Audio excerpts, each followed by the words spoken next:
آپ کو زرتاج گلاب کو اور ساری جو ہماری کلائمیٹ چینج کی منسٹری ہے، میں آج آپ سب کو خراج تحسین پیش کرنا چاہتا ہوں کہ آپ نے پہلے تو یہ سوچا اس کمپٹیشن کا، یہ شہروں کے اندر کمپٹیشن، اور پھر جب شہروں کے اندر کمپٹیشن تو اس کا مطلب جو شہروں کے ایڈمنسٹریٹرز تھے، ڈپٹی کمشنرز، ان کے اندر کمپٹیشن، اور پھر آپ نے ہمارے ملک کی جو سب سے بڑا اثاثہ ہے، ہماری یوتھ، جن میں والنٹیرزم کا جذبہ ہے، میرے سے زیادہ کوئی اس چیز کو نہیں جانتا کہ پاکستان میں کتنا جذبہ ہے خیرات دینے کا، والنٹیئر کا،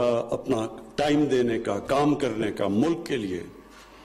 ہم ایک بڑے خوش قسمت قوم ہیں اور ہمیں اپنی خود طاقت کا بھی نہیں پتہ، کیونکہ ہم اللہ میں ماننے والے ہیں۔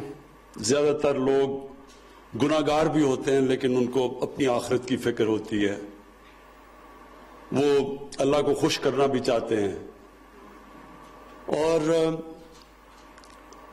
ایسے جب لوگ ہوتے ہیں تو ان کے اندر ایک وہ چیز ہوتی ہے جو کہ بالکل بڑے کم لوگوں میں نے دیکھا ہے جو اللہ میں نہیں مانتے، ان میں نہیں ہوتی وہ، کیونکہ آخرت کی فکر ہوتی ہے۔ تو ہم سارا وقت سوچتے ہیں، سیلفش زندگی جب گزاریں تو کہیں ذہن میں آتا ہے کہ ہمیں کچھ نہ کچھ اللہ کو خوش کرنے کے لیے کرنا چاہیے، اور مجھے اس چیز کا کبھی اندازہ نہ ہوتا اگر میں شوکت خانم کے لیے پیسے اکٹھے کرنے میں پبلک میں نہ نکلتا۔ جب میں پبلک میں نکلا تو تب مجھے اندازہ ہوا کہ وہ لوگ جن کے پاس کچھ بھی نہیں تھے پیسے، وہ بھی شرکت کرنا چاہتے تھے۔ ایک کینسر ہاسپٹل ایک بن رہا تھا لاہور میں، لیکن سارے پاکستان میں لوگوں نے شرکت کی اس میں، اور عام لوگوں کی میں بات کر رہا ہوں، چھابڑی والا، جو چائے بنانے والا ہے، وہ گاڑی میں ڈرائیور، رکشہ ڈرائیور، یہ سب نے اپنی حیثیت کے مطابق شرکت کی۔ تو میں بڑا حیران ہوتا تھا کہ یہ کیوں بیچاروں کے پاس اتنا زیادہ ہے بھی نہیں، تو یہ کیوں ہی شرکت کرتے ہیں؟ تو ساروں نے آخر میں یہ کہا کہ جی ہم اپنی آخرت کے لیے کر رہے ہیں، ہم اللہ کو خوش کرنے کے لیے کر رہے ہیں۔ تو میں نے تب ریئلائز کیا کہ بہت بڑی طاقت ہے ہمارے ملک میں جس کو ہم استعمال نہیں کرتے۔ ہمیں پتہ نہیں ہے کہ ہم کتنی ایک عوام کی طاقت کے اوپر بیٹھے ہوئے ہیں، اور وہ کیوں ہم اس کو استعمال نہیں کر پائے؟ کیونکہ ہماری گورنمنٹ اور عوام کے اندر ایک بہت بڑا گلف ہے، ایک بڑی گیپ ہے۔ تو جب بھی ہم، اور میں نے اپنی زندگی میں دیکھا ہے، جب بھی گورنمنٹ نے اور عوام نے ایک طرف راستہ پکڑا ہے، ایک آبجیکٹو کی طرف گئے ہیں، ملک وہ کام کر چکا ہے اور کر سکتا ہے جو ہمیں خود بھی نہیں اندازہ۔ تو یہ جو انیشیٹو ہے، یہ بڑا امپورٹنٹ انیشیٹو ہے ہمارے مستقبل کا۔ پہلے تو ہم سب کو یہ پتہ ہونا چاہیے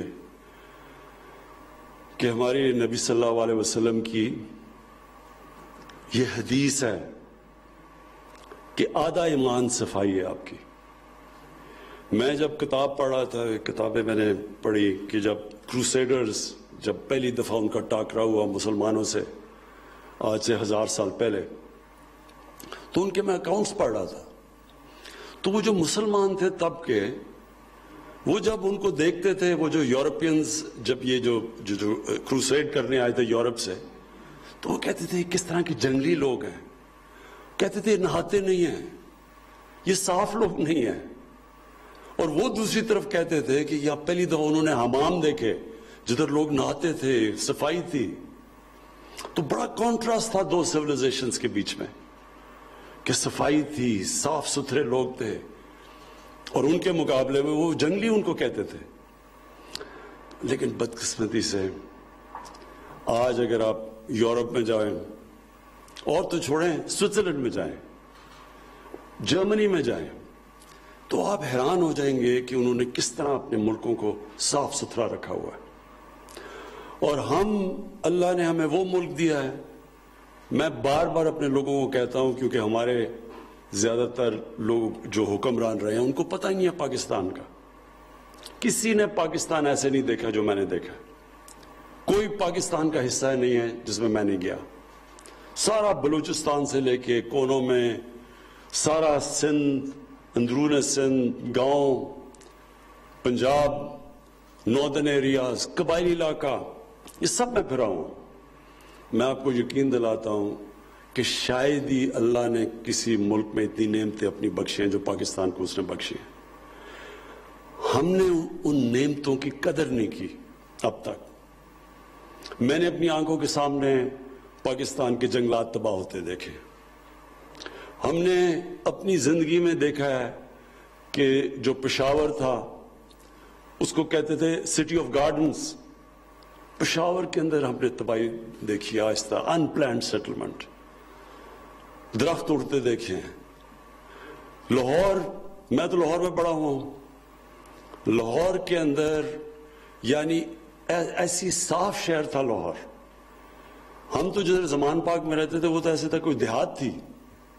ہم تو عام بڑے کھیتوں میں آرام سے، بلکہ جب مال روڈ سے H S N college cross کرتے تھے ٹیمپریچر ڈراپ ہو جاتا تھا کیونکہ وہاں ساری ہریالا تھا. پانی نلکے کا پانی میٹھا تھا، اور پشاور کا پانی تو لوگ منرل واٹر سمجھ کے سارے پاکستان میں پیتے تھے، ایسا صاف پانی تھا. تو یہ جو تباہی آئی ہے یہ ہم نے اللہ کی نعمتوں کی قدر نہ کر کے ہم آج یہاں پہنچے. لیکن اللہ نے انسانوں کو اتنی قوت دی ہے، جو انسان کی جو ول ہے، جب ایک انسان فیصلہ کر لیتا ہے تو انسان کچھ بھی کر سکتا ہے. لیکن سب سے پہلے وہ ارادہ کرتا ہے، وہ مینٹلی سوچتا ہے کہ میں نے ایک تبدیلی لے کے آنی ہے اپنی زندگی میں. اور اس میں قرآن کی آیت ہے کہ اللہ کبھی کسی قوم کی حالت نہیں بدلتا جب تک وہ قوم خود اپنی حالت بدلنے کی کوشش نہ کرے. تو یہ جو کلین گرین کا ہم نے فیصلہ کیا ہے، جو ہم نے اپنے سامنے اپنے شہروں کو تباہ دیکھا ہے، کچرا، گندگی. کراچی کیسا ہوتا تھا؟ کراچی آپ جاؤ، گندگی کے ڈھیر لگے ہوئے ہیں. سمندر میں سارا ہم سیوریج پھینک رہے ہیں کراچی کا. وہاں مچھلیاں، وہاں بیچارے جو مچھیرے تھے وہ بہت اندر جانا پڑتا ہے ان کو مچھلی پکڑنے کے لیے، کیونکہ وہاں مچھلیاں ختم ہو گئی ہیں جدھر جدھر وہ سارا گند جاتا ہے. اور جو آب و ہوا ہے، میں تو لاہور کی بات کر سکتا ہوں. لاہور کے اندر جس طرح کی اس وقت پولوشن آتی ہے، یہ اس مہینے میں اکتوبر میں اور نومبر میں، کیونکہ لاہور میں پچھلے 20 سال کے اندر 70% درخت کٹ گئے ہیں لاہور میں. صرف آپ گوگل کر لیں کہ 20 سال پہلے لاہور کیا تھا اور اب دیکھیں تو 70% وہاں کا گرین کور ختم کر دیا ہے. اس کا مطلب کہ جو درختوں نے جو آکسیجن دے کے پولوشن کم کر رہی تھی وہ پولوشن پھیل گئی ہے. اور پولوشن کا یہ حال ہے کہ لاہور کے اندر جو لیولز ہیں پولوشن کے، اب وہ دنیا میں جو خطرہ کہتے ہیں نا کہ جدھر انسان کی صحت کو خطرہ ہوتا ہے، اس سے کئی زیادہ لیول اوپر چلے جاتے ہیں یہ مہینے اکتوبر، نومبر اور دسمبر. اور مجھے خوف کیا ہے کہ ہم نے اور اللہ کے کرم سے اچھی پالیسیز بھی بنائی، قوم نے بھی مل کے کیا. جو پاکستان نے کرونا کا جس طرح ہم نے مقابلہ کیا اور جس طرح کرونا کے لیے ہم نے پالیسیز بنائی، آج دنیا اکنالج کرتی ہے کہ پاکستان سے سیکھو. ورلڈ ہیلتھ آرگنائزیشن کہتی ہے کہ پاکستان ان 4 ملک میں ہے جنہوں نے سب سے بہترین فیصلے کیے کرونا سے اپنی قوم کو نکالنے کے لیے، کہ اپنے لوگوں کو معاشی تباہی سے بھی بچا لیا. معاشی تباہی تو ساری دنیا میں آئی ہے کرونا کی وجہ سے، لیکن پاکستان نے اس کے سب سے برے اثرات سے بھی بچا لیا بنسبت ہندوستان، جدھر سب سے زیادہ تباہی آئی ہے ان کی معاشیت کو، اور اپنے لوگوں کو جانیں بھی بچا لی کرونا سے. لیکن مجھے ڈر یہ ہے کہ ان 2 مہینے میں، یہ جو اکتوبر کا اور نومبر کا مہینہ ہے، اس میں جو پولوشن ہے، وہاں جس لیول کی اب پولوشن ہوتی ہے اور اس کی وجہ سے ویسی وائرسز پھیل جاتی ہیں لاہور میں، تو ہمیں خوف یہ ہے کہ اب یہ اس وقت وہ شہر جدھر پولوشن زیادہ، مثلا فیصل آباد ہے، لاہور ہے، کراچی ہے، پشاور ہے، گجرانوالہ ہے، جدھر زیادہ پولوشن لیولز ہیں، اور جدھر پولوشن، جب سردیوں میں پولوشن زیادہ ہوتی ہے اور ٹھنڈ ہوتی ہے تو وہ اوپر بیٹھ جاتی ہے شہر کے، اس سے ویسے وائرسز پھیل جاتی ہیں. تو ہمیں یہ خوف ہے کہ یہ کرونا پھر سے نہ سیکنڈ سپائک نہ آ جائے. تھوڑے کیسز بڑھ رہے ہیں لیکن ہمیں خوف ہے کہ زیادہ تیزی سے نہ بڑھے، جس کو مانیٹر کر رہے ہیں ہم.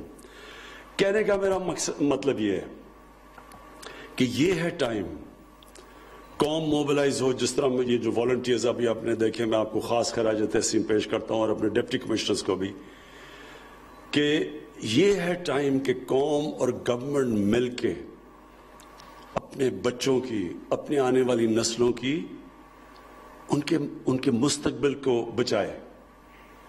ریفارسٹیشن کی ضرورت ہے پاکستان میں. ہم نے تباہ کر دیے اپنے جنگل. میں نے اپنی آنکھوں کے سامنے بڑے بڑے جنگلات تھے. میں خود بچپن میں جاتا تھا چھانگا مانگا، کندیا میاں والی میں اتنا بڑا جنگل ہوتا تھا.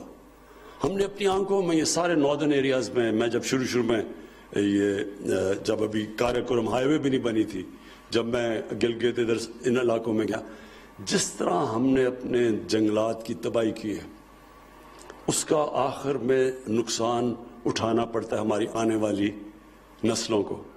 اس لیے ایک تو ہمارا 10 ارب درخت کی جو ہمارے ایک بہت ایمبیشس جو ہمارا ٹارگٹ ہے، ایک تو وہ ہے. دوسرا اپنے شہروں کو صاف کرنا. یہ جو سالڈ ویسٹ کی بات کی ہے کہ جب وہ اٹھا لیتے ہیں پھر پتہ نہیں اسے کرنا کیا ہے. اب تو دنیا میں جو ویسٹ ہے وہ اس سے تو بڑا پیسہ بنتا ہے، اس سے ہم بجلی بنا سکتے ہیں.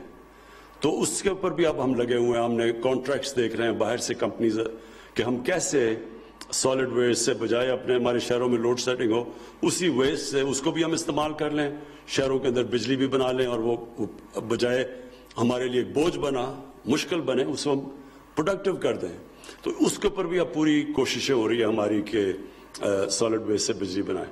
لیکن جو 2 چیزیں ہم نے کرنی ہے، اپنی ہوا، اپنی جو پولوشن ہے ایئر پولوشن، اس کو، اور دوسرا جو ہمارے دریاؤں کے اندر ساری جو گندگی جا رہی ہے اس کو. اب یہ لگتا سب بڑا مشکل کام ہے، کیونکہ جب ایک سارا معاشرہ یہ پرواہ نہیں کرتا کہ ہوا کی پولوشن ہو رہی ہے، دریاؤں کی پولوشن، جب معاشرہ پرواہ نہیں کرتا تو تھوڑے سے لوگ جب شروع ہوتے ہیں تو لگتا ہے کہ یہ بہت مشکل ہے، یہ کیسے ہوگا.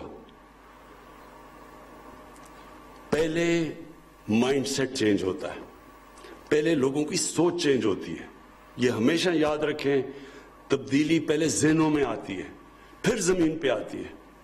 پہلے ہم نے سارے لوگوں کو بار بار یہ سمجھانا ہے کہ یہ ہم اپنے ملک کی تباہی کر رہے ہیں. یہ خوبصورت ملک جو اللہ نے ہمیں دیا ہوا ہے، اس کی تباہی کر رہے ہیں اگر ہم اسی طرح اس کو پولوٹ کرتے رہیں. پہلے ہم نے ادھر سے شروع کرنا ہے. اور پھر جو یہاں ڈپٹی کمشنرز نے کیا، یہ اس لیے امپورٹنٹ ہے کہ جب تھوڑے سے ڈپٹی کمشنر اپنی ڈیوٹی سے ہٹ کے کام شروع کر دیتے ہیں اور ان کو جب اکنالج کیا جاتا ہے، تو معاشرے کے اندر سزا اور جزا کا جو نظام ہے وہ جب وہ آ جائے، وہ معاشرہ آگے بڑھنا شروع ہو جاتا ہے. اگر کوئی پوچھے ہی نہ کہ اچھا جی شہر میں گندگی ہے اور ایک ڈپٹی کمشنر کام کرے باقی نہ کرے، تو اور اگر اسے پوچھے بھی نہ، وہ محنت بھی کرے، کوئی اکنالج ہی نہ کرے، تو کیوں محنت کرے گا آگے. تو ہم نے اب سے انسینٹیوز دینے شروع کرنے ہیں. جن ضلعوں کے اندر ڈپٹی کمشنرز نے کام کر کے اپنے ضلعوں کے میں، جس طرح اٹک کی بات کی، اور آئی ہوپ یہ سفارش نہیں تم نے کروائی تھی اٹک میں، اگر اٹک کی بات کی ہے تو اٹک کے ہم نے ڈپٹی کمشنر کو اٹھانا ہے، اس کے پھر اے سی آر کے اندر جانا چاہیے، اس کو اکنالج کرنا چاہیے، اس کو بونسز ملنے چاہیے، اس کی تنخواہ میں اضافہ ہونا چاہیے. اور جن علاقوں کے اندر ڈپٹی کمشنرز وہاں گندگی ہے، وہاں صفائی نہیں ہے، ان کو اس کی سزا ملنی چاہیے. یہ ہوگا جب ہمارا معاشرہ اوپر جائے گا. ابھی تک جو ہماری بیوروکریسی کا سسٹم بن گیا ہے، سزا اور جزا ہے ہی نہیں. ساروں کو کٹھوں کو ایک ہی دم، جب تنخواہیں کرنی ہوتی سب کو ایک ہی دم تنخواہیں اوپر کر دیتے ہیں. کوئی نہیں یہ دیکھتا کہ کس نے محنت کی کس نے نہیں کی. تو ایک تو یہ ہو گیا. اور دوسرا جو والنٹیئرز، ان کو، یہ تو خاص لوگ ہیں اس ملک کے، اور یہ آپ نے 1,20,000 کی بات کی. یہ جو ہمارے ٹائیگرز ہیں وہ بھی تقریباً ماشاءاللہ 10 لاکھ سے اوپر ہیں. ہم نے اب اپنے والنٹیئرز کو پوری طرح اپنی ایڈمنسٹریشن کے ساتھ مل کے اب پوری مہم میں شرکت کرنی ہے. اور مجھے یہ بھی خوشی ہے کہ سارے شہروں نے فیصلہ کیا ہے, سارے پاکستان کے شہروں نے, کہ وہ اب اس کمپٹیشن میں پورا حصہ لیں گے, اور انشاءاللہ ہم اب اس کی جو پرائز ہے وہ بھی بڑھائیں گے, ان کو یہ زیادہ انعام دیا کریں گے, بجائے لاکھوں کے کروڑوں روپے کے انعام دینے چاہیے ان شہروں کو جدھر لوگ کام کرتے ہیں, کیونکہ وہ آپ یہ سمجھے نا کہ جو اپنے شہروں کو صاف اور شفاف رکھتے ہیں تو ان کے لیے تو کروڑوں روپے کا بونس بھی کچھ نہیں ہے, کیونکہ وہ لوگوں کی جانیں اور زندگی بہتر کرتے ہیں, اور بچوں کی خاص طور پہ. اب لاہور کے اندر جو پولوشن آتی ہے, اتنا زیادہ نقصان ہوتا ہے کہ آپ کوانٹیفائی نہیں کر سکتے کہ اس پولوشن سے کتنی بیماریاں ہوں گی, کتنے لوگ مریں گے, کس قسم کی اس کی بچوں کے اوپر کیا افیکٹس آئیں گے. یہ تو اس کی تو آپ اس کو تو چند سالوں کے اندر اثرات سامنے آتے ہیں. تو جو بھی اس میں محنت کریں گے انشاءاللہ ہم ان کو پوری طرح ریوارڈ کریں گے. میں پھر سے آپ کو مبارک دیتا ہوں, اور یہ بڑا زبردست آپ کا انیشیٹو تھا, اور آپ کی منسٹری کو میں مبارک دیتا ہوں. میں پھر سے اپنے ڈپٹی کمشنرز کو اور اپنے والنٹیئرز کو سب کو آج خراج تحسین پیش کرتا ہوں. اسلام آباد کے مناظر آپ ملاحظہ کر رہے تھے. Clean green index encouragement awards